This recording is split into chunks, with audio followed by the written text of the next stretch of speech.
One of the big questions that people had when states started to legalize is what would legalized marijuana, recreational marijuana, do to rates of other drug use? And you've probably heard of gateway theory or sequencing theory. It's the theory that adolescents who later become addicts of one drug or another, they start with alcohol and cigarettes, and then they graduate to marijuana, and then ultimately they graduate to harder drugs.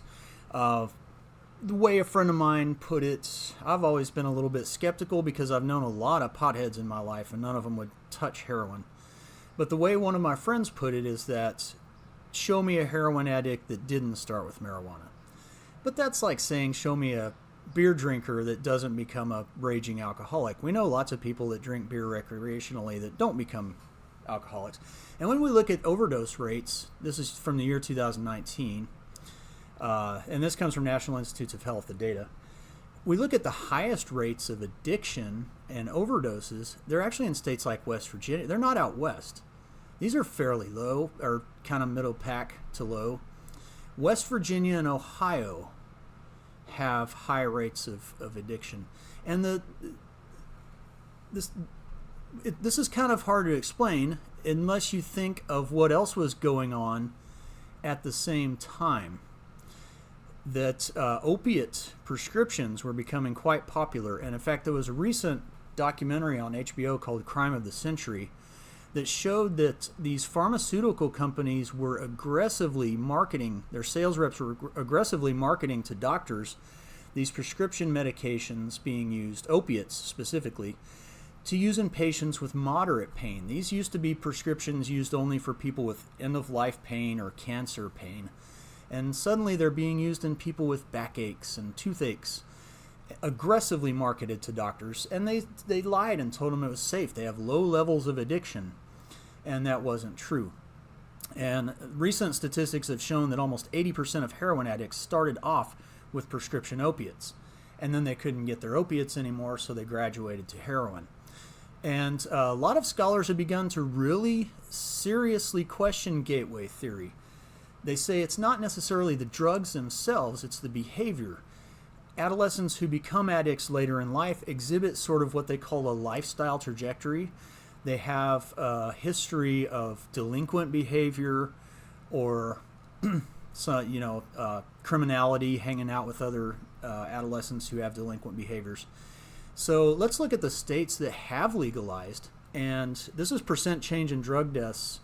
We have this from this data set from 2013 to 2017, and you can see it's actually a lot of counties went down after legalization. A lot of them went down pretty substantially. Even Multnomah County up here, where Portland's located, they only had a 0.4% increase between 2013 and 2017. And a lot of these are kind of very, very small numbers, close to zero or negative. So we don't see any evidence that marijuana use has increased use of other drugs. In fact, I was surprised at how low some of these numbers were, given the fact that some of these Oregon counties up in the Northwest here have had a pretty serious synthetic opioid crisis in late years, especially with fentanyl arriving on the scene. And we see kind of pretty much the same pattern down here in Washington state. These are below national average. Most of these Washington counties had pretty insignificant changes in terms of their rates. I don't know what's going on with Klickitat County down. These county names are fun to say. Nor with Crook County. They had a huge increase, and this is kind of a small rural county, so I don't know what's going on. It could be prescription opiates, I would bet. And we can actually sort of infer some of that from the data. If you look at the overdose rates in Oregon per 100,000 by age group, actually these are going down. This is the yellow lines for 45 to 64-year-olds, has declined pretty steadily. The blue lines for 18 to 44. In fact, the age group that we see an increase in overdose deaths is the 65 to 74. And I doubt there's many 65-year-olds going out deciding they're going to try heroin. So I think the more likely culprit here is prescription opioids. These things like Dilaudid and Percocet, they're being prescribed and they're being abused. And in fact, in that age group, almost all of the drug overdoses are from prescription opiates.